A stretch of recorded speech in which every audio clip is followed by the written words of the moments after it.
এই বাইতুল্লাহ গেছে একজন নাটকের অভিনেতা, নাম হলো মুশফিকুর রহমান ফারহান, নাম শুনছেন? এই ছেলেটা উমরা করতে গেছে, একজন নাটকের অভিনেতা। আল্লাহর পবিত্র ঘর বাইতুল্লাহ দেখার পরে মুস্কি মুস্কি হাসতেছেন আর বলতেছেন, আমার জীবনের সবচাইতে বড় স্বপ্ন আজকে পূরণ হলো। আল্লাহর ঘরটা দেখার পরে চক্ষু শীতল হয়ে গেছে।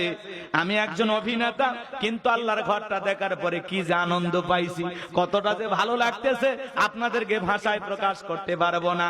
আল্লাহর কাছে দোয়া করি, আল্লাহ যেন সবাইকে বাইতুল্লাহ আসার তৌফিক দান করেন। জোরে বলেন মারহাবা।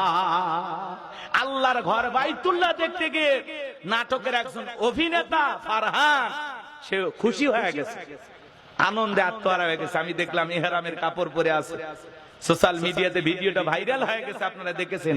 একজন নাটকের অভিনেতা আল্লাহর ঘর দেখে আনন্দিত হয়েছেন, খুব খুশি হয়েছেন, তার আনন্দে আত্মহারা হয়ে গেছেন আর বলতেছেন আল্লাহর কাছে দোয়া করি আপনারা যেন সবাই বাইতুল্লাহ আসতে পারেন, উমরা করতে পারেন, হজ করতে পারেন।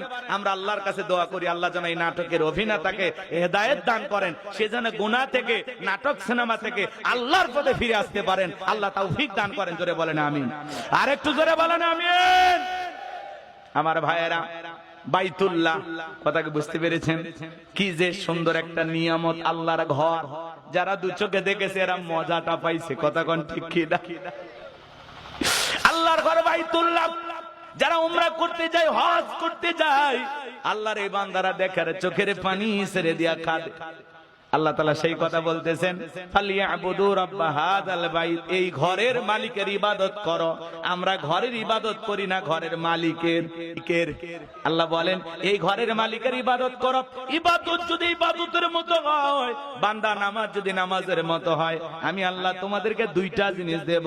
যে বান্দা 5 ওয়াক্ত সালাতে মাথা নত করে আল্লাহকে সিজদা দেবে, আমার আল্লাহ রাব্বুল আলামিন বলেন, আল্লাযী আত'আমাহুম মিন জু।